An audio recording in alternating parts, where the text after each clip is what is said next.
Bom, então, dando prosseguimento à nossa programação dessa manhã, nós teremos um painel. Então, eu gostaria de convidar alguns participantes para compor aqui a nossa estrutura. O doutor Roberto Reinaldo já está conosco, a doutora Inês está por aí, por gentileza, a doutora Inês Augusto Borges, o pastor Rodrigo Mocelin, ainda o Lucas Evangelista, o Diego Vieira e a Vanessa Mota, diretora da FAIDUSP, que vai aí mediar esse painel. Vamos aplaudir a Jesus pela vida desses queridos.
Acho que vocês não tomaram café, hein? Bom dia, pessoal. Muito bem. Primeiramente, eu quero agradecer a Deus, né, por estar aqui, por essa oportunidade. Agradecer a todo o pessoal da organização pelo convite. E agradecer a vocês por estarem aqui conosco, porque sem vocês não teria sentido, né, tudo isso, todo esse movimento em prol do legado cristão, desse congresso. Eu sou o Diego. Sou casado com a Patrícia, sou catarinense, temos 6 filhos, por enquanto, né? 6 bênçãos que Deus nos concedeu. Faço homeschooling desde 2013, somos fundadores do grupo de apoio Mãe do Bom Conselho, em Santa Catarina, um grupo de famílias educadoras católicas. Desse grupo surgiu a necessidade, né, de fundarmos uma associação. Fundamos a AFESC, Associação de Famílias Educadoras de Santa Catarina, e de lá para cá vimos trabalhando em prol da defesa da liberdade das famílias em nosso estado e também em nossa nação, como apoio à ANED no Congresso Nacional, juntamente com a FAIDUSP, com as demais associações. Então, essa é a nossa missão, trabalhar em prol da defesa das famílias, tanto nos âmbitos políticos, legislativos, mas também fazemos um trabalho no âmbito judiciário, né? Assim, já, por graça de Deus, né, muita experiência já no âmbito judiciário também, na defesa das famílias. Então, é uma honra estar aqui e partilhar isso com vocês. Muito bem, muito obrigada, Diego. Eu queria também que o Lucas Evangelista se apresentar e apresentar a iniciativa da qual ele faz parte. Por favor, Lucas. Pode ficar de pé, sentado, fica à vontade. Tá bom. Bom dia, também louvo a Deus por esse congresso e a manifestação do que ele está fazendo em todo o Brasil. Então, isso aqui como já foi falado diversas vezes aqui, o mover de Deus, e a gente fica muito maravilhado. E nós fomos movidos ali por Deus na cidade de Floriano, interior do Piauí, onde eu atuo como pastor em uma igreja batista reformada e também como diretor de uma escola cristã clássica. A gente fica ali numa comunidade entre 2 comunidades de vulnerabilidade social, mas lá naquele lugar, os irmãos com as suas próprias mãos decidiram construir uma escola para transformar, de fato, a mentalidade e o coração da próxima geração. Além disso, também represento a Aspen, uma organização educacional, com a Classical Press, Classical Conversation, Christian Halls, que visa devolver a autogovernança da família na educação dos seus filhos. Muito bom. Então, vocês têm aqui pessoas experientes para falar sobre educação. E eu vou começar aqui fazendo perguntas, mas eu espero que vocês façam perguntas também, tá? Eu não sei se o Vitor conseguiu. Vitor, deu certo? Esperar mais um pouquinho? Então tá bom. Então espera mais um pouquinho que daqui a pouco aparece o nosso QR Code ali. Enquanto isso, cadê deixa eu ver, o Pedro ou a Poli? Vocês podem pegar um microfone, por favor? Caso alguém tenha alguma pergunta, levanta a mão, a Poli leva o microfone e a gente consegue interagir enquanto não tem o QR Code, ok? Então, eu queria que a doutora Inês falasse um pouquinho, doutora Inês, da sua experiência, em primeiro lugar, sobre como é que que o governo hoje consegue lutar por uma educação livre. Como você já participou desse movimento? Quais são as possibilidades? Existe possibilidade? Ainda há espaço para lutar pela liberdade no âmbito do governo, no âmbito do executivo? Como que a senhora enxerga isso para a gente poder falar de algo assim palpável? A gente precisa entender até onde a gente vai conseguir chegar. Muito obrigada, Vanessa. Não é fácil tentar sintetizar isso, mas vamos tentar usar os métodos, né, de definição de conceitos, de linha do tempo, de visão comparada, tudo isso em 2, 3 minutos. Então, primeiro nós precisamos saber o que é liberdade. E existem duas possibilidades de pensarmos a liberdade. Nós podemos pensar a liberdade de alguma coisa e a liberdade para. Se nós não tivermos discernimento sobre essas duas possibilidades, nós vamos estar buscando liberdades das regras, liberdade das amarras da família, liberdade das amarras da biologia. Então, existe um movimento de educação emancipadora que vem se desenrolando há muito tempo, e as pessoas não têm noção de que essa é uma educação escravizante mesmo, né? Porque as pessoas estão cada vez mais livres, meu corpo, minhas regras, não é isso? E as crianças precisam ter liberdade, os pais são um problema para as crianças. Nós temos visto nos documentos oficiais a ideia de uma educação antirracista, uma série de coisas, vários ismos, né? E anticapacitista. E o povo está lutando por isso, essa grande maioria, a grande maioria do pequeno grupo que tem lutado por essas coisas, não tem noção do que é a palavra capacitismo. E capacitismo é a ideia de superação das deficiências, de enfrentamento das dificuldades e desenvolvimento pleno da pessoa. Isso tem sido considerado crime. O capacitismo, superacionismo, é preconceito contra a deficiência. Eu vejo isso toda hora, via isso dentro do ministério. Então, a ideia de que eu superei a minha limitação visual, que eu avancei, isso é mal visto, porque a ideia de que isso é capacitismo, a ideia de ensinar uma criança cega a ler braille, para que depois ela entre numa escola regular, e aí sim, com a alfabetização consolidada no braille, ela consiga ler todas as coisas no braille, aí ela vai ler Shakespeare, ela vai ler tudo que estiver traduzido para a língua. Isso é combatido, isso é chamado de capacitismo. As pessoas gritam, né, nessas reuniões que eu participei, de conferência municipal, conferência estadual, por um parágrafo inteiro que está anti todas as coisas e coloca o anticapacitismo como se fosse mais uma palavra, e elas não sabem o que significa, mas elas apoiam porque ante tudo é bom, é liberdade, a gente quer libertação. Então a ideia de liberdade de quê? Liberdade de aprender. Eu conversei com algumas pessoas que diziam que o surdo tem que lutar pela liberdade de não precisar aprender língua portuguesa. Eles não precisam, eu dito assim, eles não precisam aprender português, afinal, Libras é a língua deles. Gente, eu tenho a liberdade de não aprender inglês, mas quando eu paguei o preço e fui estudar inglês, abriu um mundo novo para mim, não é, Reinaldi? Reinaldi não precisava, português é a língua dele, por que ele tem que aprender inglês? Faz toda a diferença.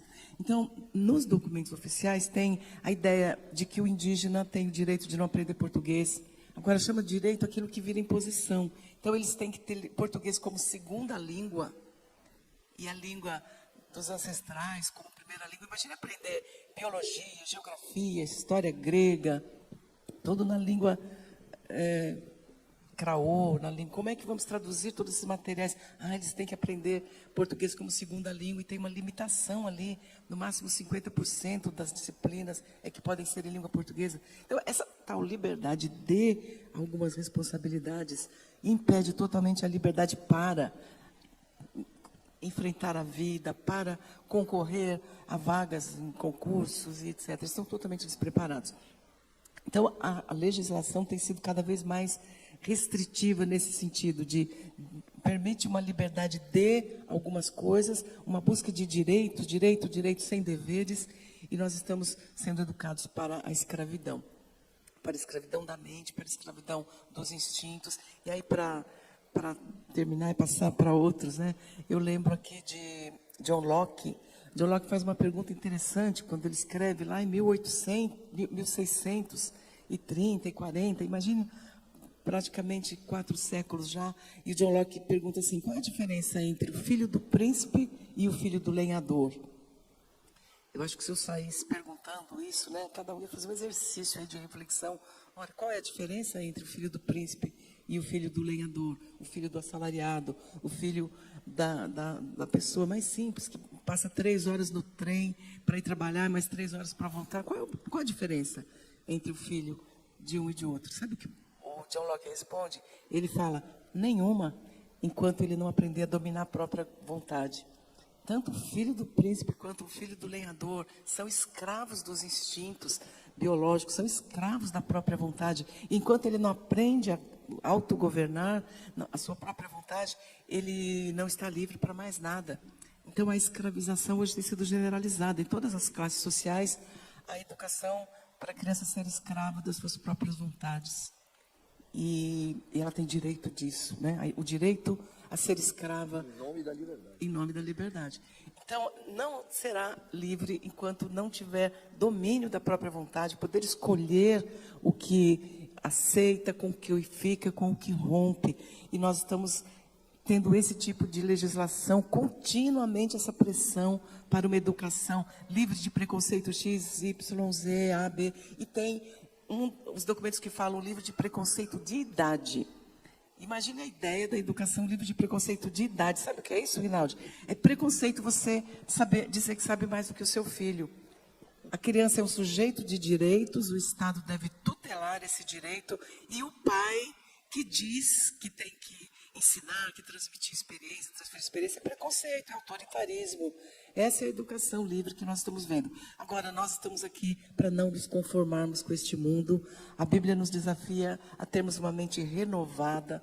É a nossa mente renovada que vai trazer liberdade. E esse é o único caminho. Não nos conformarmos com o mundo, mas procurarmos compreender a boa, perfeita e agradável vontade de Deus para a nossa vida, para a nossa família, para os contextos educacionais nos quais o Senhor nos coloca. Obrigada, Inês. Pode aproveitar? Então, Rinaldi, já responde a pergunta aqui. Rinaldi, pode fazer um gancho. Enquanto você falava, eu me lembrei de uma matéria que saiu na Folha, acho que faz um mês, de um sujeito, autoridade alguma coisa aí, porque deram esse espaço para ele, e ele dizia o seguinte, que toda luta para a superação, toda pressão para a superação é uma forma de fascismo. É isso.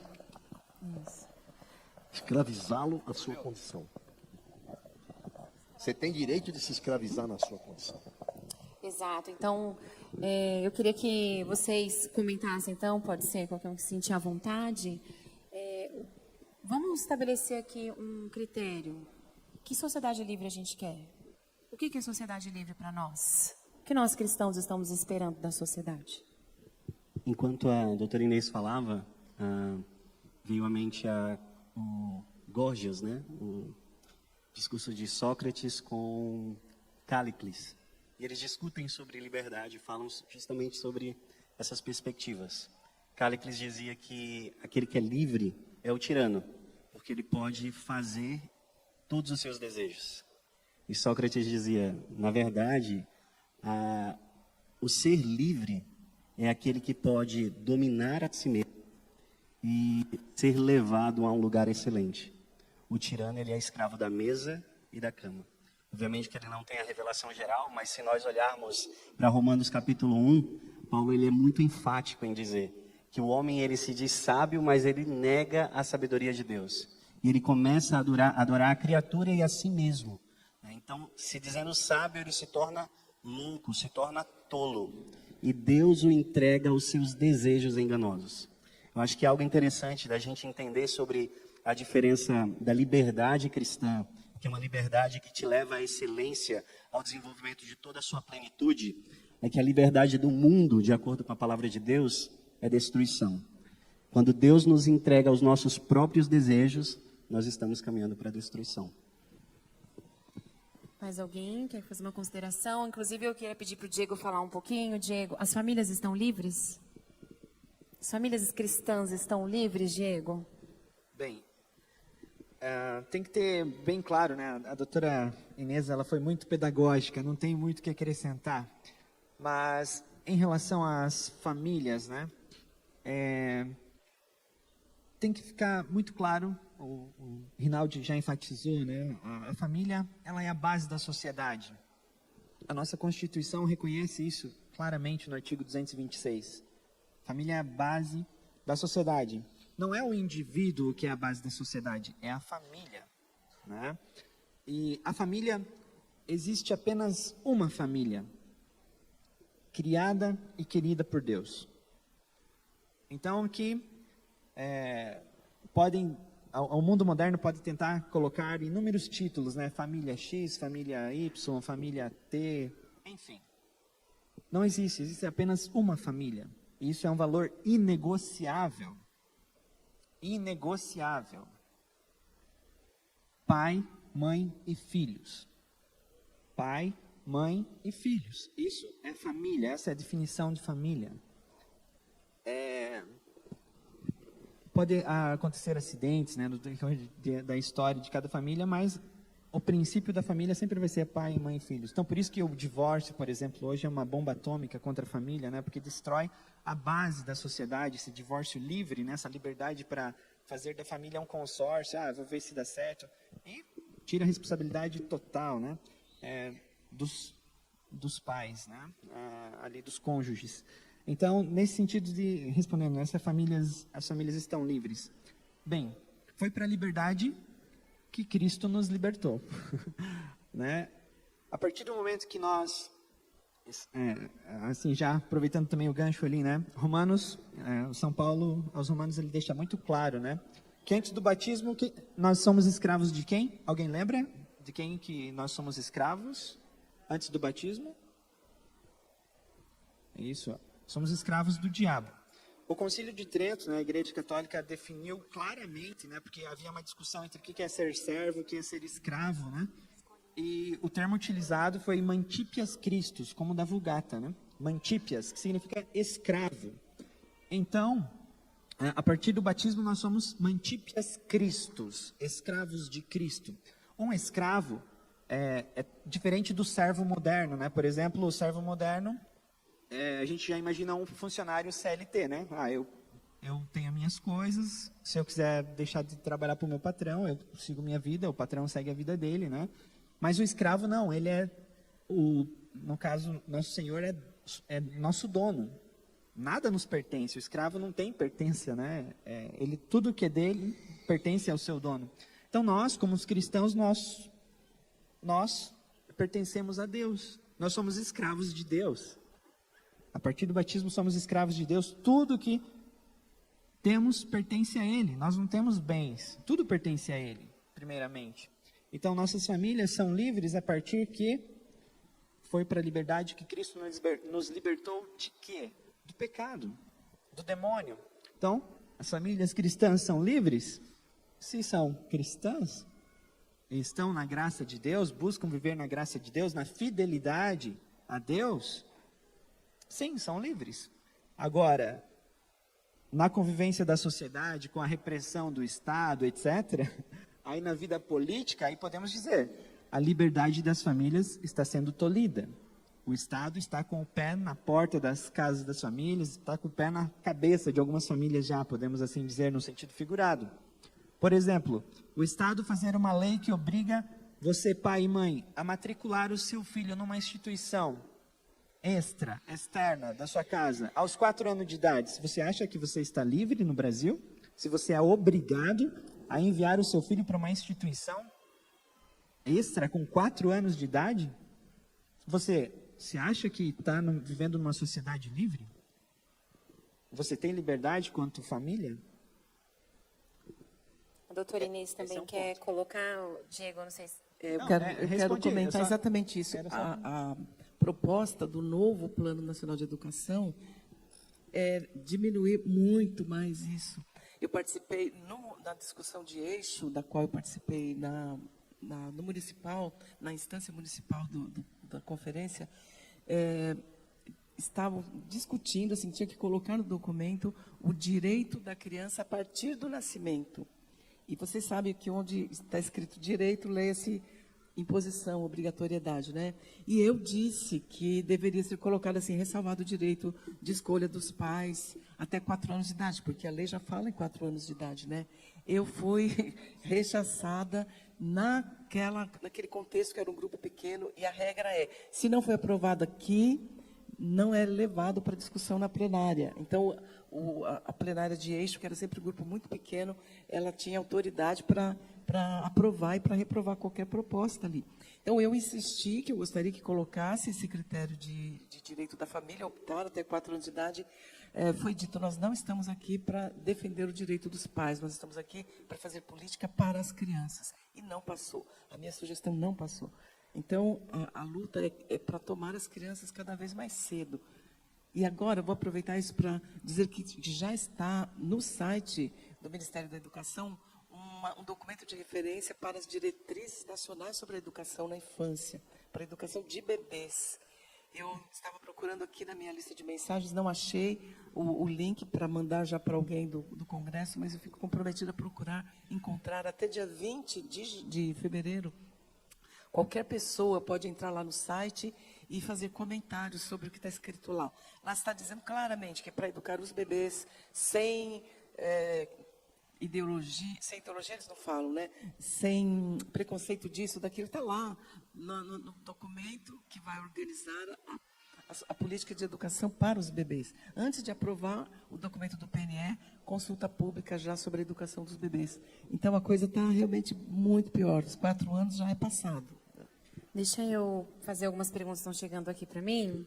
Eu queria incluir o pastor Mocelin, por favor, e pedir para você responder esta pergunta aqui, olha só.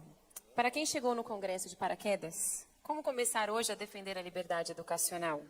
Para não sermos telespectadores nessa guerra pela liberdade cristã. E eu queria que a gente mostrasse para as famílias o que elas podem fazer ali, né? Como você mesmo falou.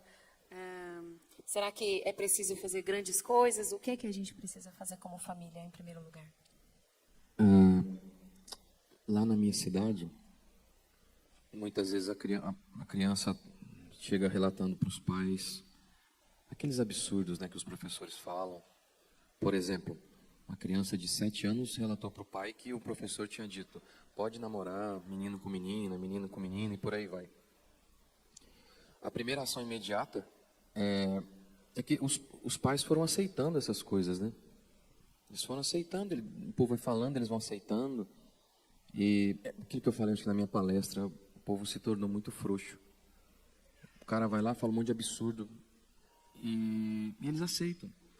É assim que a gente estava falando hoje lá sobre isso. O cachorro, eles são que nem cães. Eles latem, se você arrega, aí o cão vem para cima mesmo. A esquerda é assim. Então, pense, por exemplo, no caso das igrejas. Se todo pastor falasse, aqui não. Todo padre falasse, não vou entrar aqui na minha igreja, fechar a igreja. Eles vão prender todo mundo? Então, acho que a coragem é essa virtude que a gente precisa ter. É o ponto básico aí para a gente lutar pelas nossas liberdades. No meu caso, por exemplo, pensando aqui na questão da educação, mas do culto, né? Na minha igreja foi assim, mandaram fechar a igreja, aí eu saí da igreja.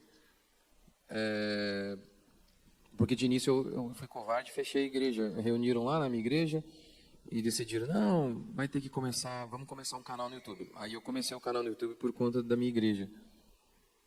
E só comecei por conta disso também, né? Eu achei que ninguém ia assistir, então nunca ia começar. Ainda bem que teve, então, também isso aí.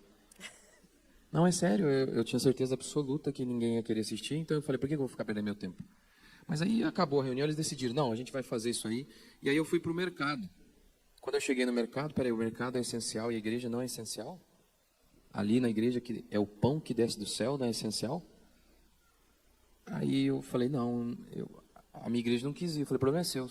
Minha família é grande, eu prego, eu recolho a oferta. Meu irmão, meu filho toca. Eu não estou nem aí, se vocês não quiserem, o problema é de vocês, eu vou. Eu acho que é isso.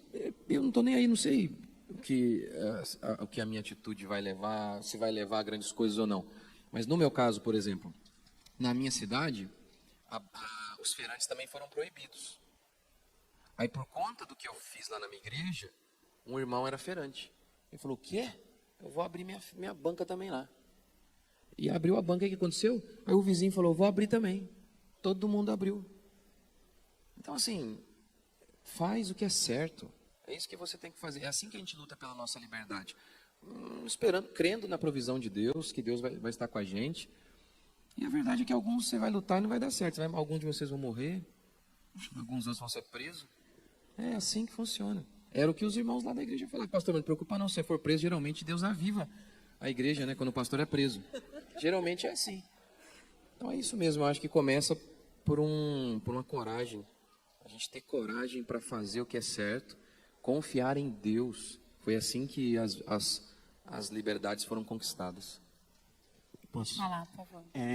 A gente foca muito, às vezes, nas grandes reuniões, nos congressos, o envolvimento político, isso é extremamente importante, né? A voz de Deus e dos nossos irmãos que lutam nesses lugares são muito importantes. Nós precisamos dobrar os nossos joelhos em oração.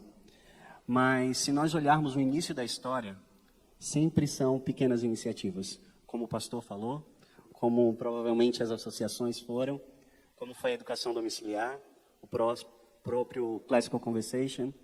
Sem crianças, sem famílias, hoje somos quase 10 mil alunos, de acordo com os dados, 30 mil famílias que fazem educação domiciliar no nosso país. Não começou com 30 mil, não começou com um congresso com mais de 2 mil pessoas, não começou com a Expo Homeschool, começou de pequenas iniciativas. Lá na cidade de Floriano, no interior do Piauí, uma igreja pequena ali, que foi desafiada num congresso pelo pastor Solano, e voltaram para a igreja e disseram, a gente precisa abrir uma escola, isso em 2010. Uma igreja que tinha 50 membros, numa zona periférica. Mas esses irmãos oraram, até que em 2015 eles juntaram recursos suficientes para construir a igreja. E eram mutirões. As mulheres cozinhavam, os homens misturavam a massa e os que sabiam construir, construíam. Ali, naquele lugar, nasce uma escola, onde nasce também e começam as traduções dos materiais do Classical Press, com 2 tradutoras e um diagramador, não profissional, formado no YouTube. Eu diagramava. E hoje são 10 mil crianças com material cristão.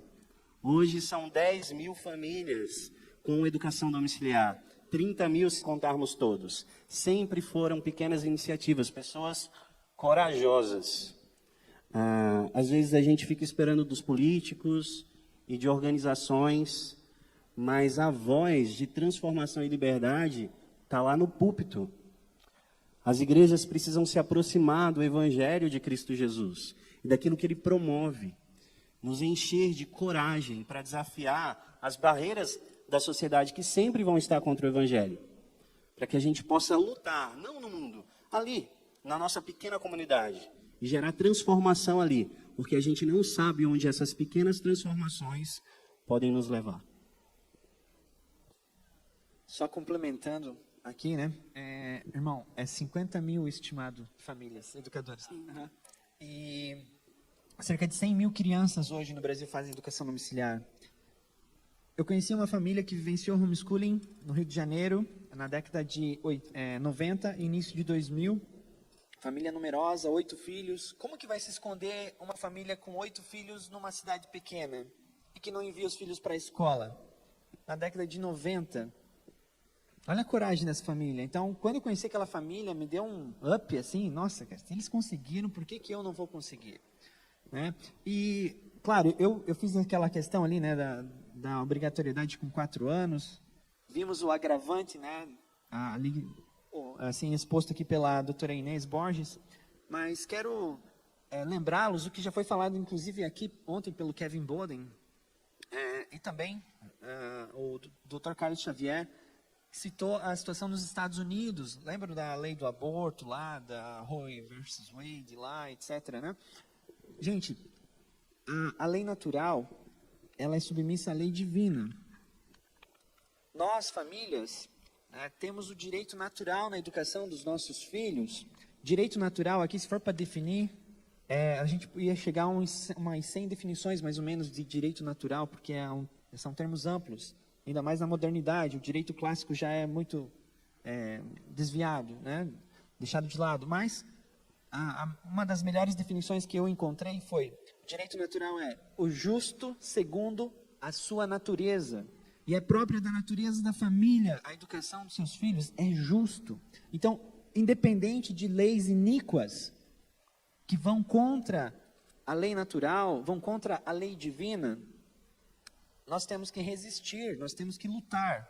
Como o pastor falou, a consequência dessa, se vamos vencer, ninguém prometeu que nós vamos vencer essa lei, essa batalha. Mas nós temos uma guerra toda. Por exemplo, a lei estadual de Santa Catarina, né? Nós conseguimos, em Santa Catarina, de homeschooling, a gente conseguiu lei municipal. O Ministério Público derrubou, foi para o Tribunal de Justiça, perdemos. Foi uma batalha. Lei estadual. 4 anos lutando na Assembleia Legislativa, audiências públicas, visita nos gabinetes dos deputados, toda a movimentação para unir as famílias, para cobrar seus deputados, enfim, toda uma movimentação, trabalhão, às vezes tendo que sacrificar o tempo da própria família para atuar nessa causa, enfim, né, cada um tem o seu chamado, mas conseguimos a sanção do governador. Veio lá o Ministério Público, entrou com uma ação, derrubou a nossa lei estadual, uma lei que seria muito boa para as famílias educadoras. Aí recorremos junto ao governador, recorremos ao STF pela lei estadual, defendendo a lei estadual. E como associação, a providência divina foi nos guiando por onde apenas como uma família individual, né, uma família simples, não conseguiríamos chegar. E apenas como um grupo de apoio, não conseguiríamos chegar. Então, essa foi a importância de vermos a providência divina atuando na nossa associação como voz perante o Estado para defender as nossas famílias. E chegamos ao STF pela lei estadual de Santa Catarina. Adivinha quem foi o relator escolhido pelo algoritmo? Alexandre de Moraes. O relator. Aí ele definiu, agora ele respondeu uma dúvida que o homeschooling é constitucional. O homeschooling é constitucional, porém não há direito público subjetivo à criança, ao aluno e à família, à educação domiciliar. Então precisa vir uma regulamentação do Congresso Nacional. A dúvida que ele respondeu é: o Estado, os municípios têm competência para construir uma lei para legislar o tema? Ele falou que não. Então agora os nossos esforços estão apontados para Brasília, enquanto a FESC, na parte legislativa, estamos lutando, né, por conquistar uma parte da liberdade que já nos foi tirada. Então essa questão de resistir, de continuar lutando, faz parte do cristianismo. Nós precisamos lutar por leis justas, lutar contra as leis iníquas. E as leis iníquas, por exemplo, mesmo que fosse, que Deus nos livre, né, dessa praga, mas se o aborto for aprovado no Brasil, olha que tristeza. Mas se os cristãos, começando a fazer o serviço de base, evangelizando de família em família, se ninguém fazer aborto no Brasil, que valor vai ter aquela lei? Que valor tem uma lei no papel? No legislativo, se na prática o povo resiste, o povo vai pelo bem, vai fazendo bem. Então por isso que é uma responsabilidade nossa, não apenas minha, mas se eu educar bem os meus filhos em casa, ensinar valores e princípios cristãos para ele, vocês, cada um, chegar em casa, fazerem bem o seu trabalho, que é a responsabilidade primária sua. É uma obrigação perante Deus que vocês, que nós pais temos na educação dos nossos filhos. É uma obrigação E nisso não temos liberdade para escolher, porque é uma obrigação. Deus vai cobrar. Vocês vão prestar conta a Deus, não vão prestar conta comigo. Vocês, pais, vão prestar conta. E aí, as almas que eu confiei para vocês, onde estão? Né? Então, façam bem o trabalho nas suas casas, que eu fazendo bem na minha casa, nós todos, aos pouquinhos, vamos refletindo essa luz, esse sal. Ali, tem as artes ali, né? Engraçado que a passagem do dia do meu casamento foi em Mateus 5. Ser sal da terra e luz do mundo. Seremos sal da terra, temperaremos essa terra, seremos luz para o mundo. Independente das leis iníquas, independente da força do inimigo, porque quem tem que ter medo são eles. Quem está conosco? É Deus. Nós não podemos confiar nas nossas míseras forças humanas, forças capengas. Meu som, acabou. Inclusive, tem algumas perguntas aqui falando exatamente o que a gente pode fazer diante dessas leis, do CONAI que está surgindo, o que nós, então, temos que fazer de prático. E eu quero até ressaltar que tanto a AFESC quanto a ANED e outras associações que lutam pela defesa da família, da liberdade educacional, inclusive a ECEP, associações de escolas cristãs, assinaram conosco, há um tempo atrás, uma declaração em favor da liberdade educacional. Nós fomos ao Congresso, nós entregamos essas declarações, nós temos instituições preocupadas com isso, inclusive participando da CONAI oficialmente. Então, há pessoas trabalhando por isso e nós temos que conhecer essas instituições, apoiar essas instituições e, inclusive, eu quero até que o Rinaldi comente um pouco sobre como que as escolas, então, estão trabalhando junto com as famílias pela educação livre, como que existe... não existe uma competição aí, né? Mas existe sim um propósito único de defender o reino de Deus, né? Pode falar um pouquinho sobre isso, Renan? Esse esclarecimento que está sendo feito aqui em cima da definição de liberdade da professora Inês, muito apropriadamente, nós precisamos entender a questão de direito constitucional. Nós estamos numa República Federativa Constitucional, então existe uma lei acima de todos nós. Se ela não é cumprida, é porque nós, como povo, deveríamos zelar para que ela seja cumprida. Deveríamos exigir isso. Quando nós começamos a fazer homeschooling há 34 anos atrás, hoje eu vejo homeschooling aí, 34 anos atrás era um crime. E nós começamos em casa. Porque entendemos que nós chegamos até a olhar algumas escolas na região e disseram, pelo amor de Deus, vamos fazer isso em casa. E quando finalmente abrimos uma escola para acomodar mais famílias, nós tivemos muita resistência, porque nós somos explicitamente cristãos. Na nossa pequena escola, havia uma perseguição da Secretaria de Educação, por exemplo, quando ficamos sem professor, e isso é uma luta. Imagina, escolas cristãs começam a crescer, a demanda por professores com caráter cristão, compromisso com o reino de Deus e competência, ela cresce. Quando eu comecei uma escola cristã, há 33 anos atrás, praticamente só existiam escolas cristãs tradicionais. Batista, alguma metodista, presbiteriana. Eu fiz uma carta para 100 pastores de toda a região, dizendo, irmãos, temos uma escola cristã na região, vocês podem agora encaminhar seus filhos. Nenhum pastor me respondeu. Não existia a visão de escola cristã, não existia a visão de educação cristã há 34 anos atrás. Isso mudou muito. Hoje, em todos os rincões do Brasil, a gente visita, tem escola cristã surgindo, tem movimentos de pais cristãos se unindo para fazer acontecer uma solução educacional. Eu não sou promotor de escola cristã, eu sou promotor de soluções educacionais cristãs. A nossa escola foi perseguida. Quiseram fechar a nossa escola, encontrando vários motivos. Nós fomos na prefeitura discutir. E colocamos realmente o objetivo das famílias, a unidade das famílias, e eles tiveram medo de querer fechar a nossa escola. Eu falei, vocês vão jogar 100 famílias na rua? Em nome do quê? Com que propósito? Nós temos que ter coragem, sim. Essa é a palavra.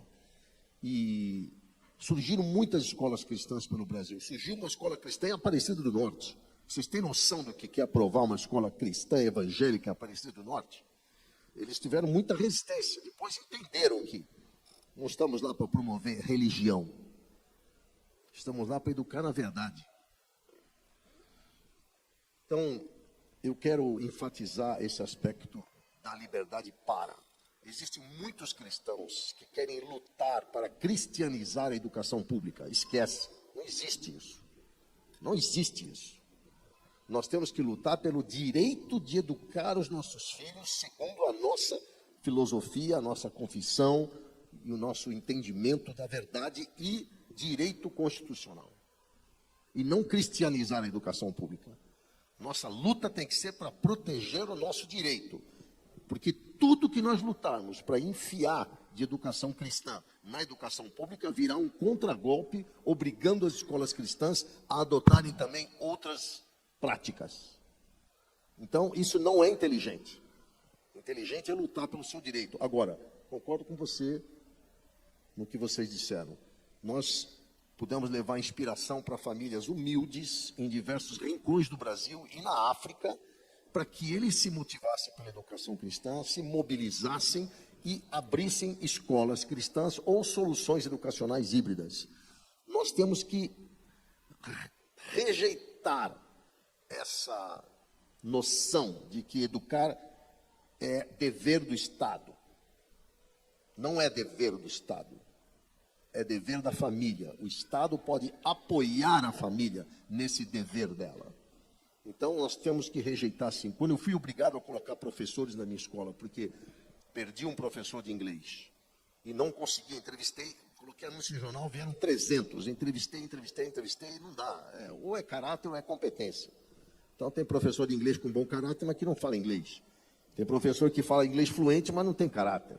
Então, a gente ficou 3 meses e meio sem professor. E a Secretaria de Educação fazendo de tudo para nos impugnar. Eu disse, quando nós conseguimos contratar, nós vamos repor todas as aulas. Mas os pais concordam? Eu falei, concordam. Porque nós chamamos os pais e dissemos, a situação é essa. Quando nós conseguimos contratar, nós vamos ter que ter vários sábados de aula para repor. Vocês concordam? Concordamos. Finalmente, nós contratamos e repusemos as aulas em vários sábados. Então, você tem que resistir com base no seu direito. A gente tem que caminhar para o final. Eu vou deixar o Lucas falar, tá bom, Lucas? E já já a gente vai sair para o almoço. Pode falar, Lucas. Imagina, comunidade educadora. Eu acho que essa visão tem que vir, essa imagem tem que ser criada na nossa mente. Igrejas biblicamente fortes, que proclamam o Evangelho, que formam famílias que estão envolvidas na educação do seu filho. Com uma instituição de ensino, uma escola, que possa ajudar essas famílias no seu papel. E essa escola, alguns pais têm os seus filhos matriculados nela, algumas famílias conseguem apoio e orientação pedagógica com os professores, ao mesmo tempo que esses pais ajudam os outros pais da escola no envolvimento e no engajamento da educação. Algumas crianças fazem algumas matérias de latim, de grego, de educação física, como for, mas uma comunidade comprometida com a educação da próxima geração. Isso já é realidade no Brasil em alguns lugares, né? Não sei quem está assistindo, por isso que eu não vou comentar. Mas já é realidade em alguns lugares.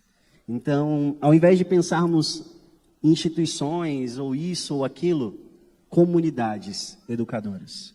Isso mesmo. E eu faço parte da Associação das Famílias Educadoras de São Paulo, e o que a gente tem defendido, tanto no Estado, no município, quanto na nação, né, a nível federal, é que nós precisamos pensar em um sistema de ensino, em uma forma de educação que seja múltipla, multimodal, que acolha os diferentes pensamentos. Nós, como o Rinaldi falou, nós não queremos impor nada a ninguém, mas nós não queremos que imponham nada a nós que não venha a ser legal, constitucional e de acordo com a lei de Deus. Então, o que nós queremos defender é a liberdade e entender que, seguindo inclusive um raciocínio que existe, sendo anunciado em toda parte, né?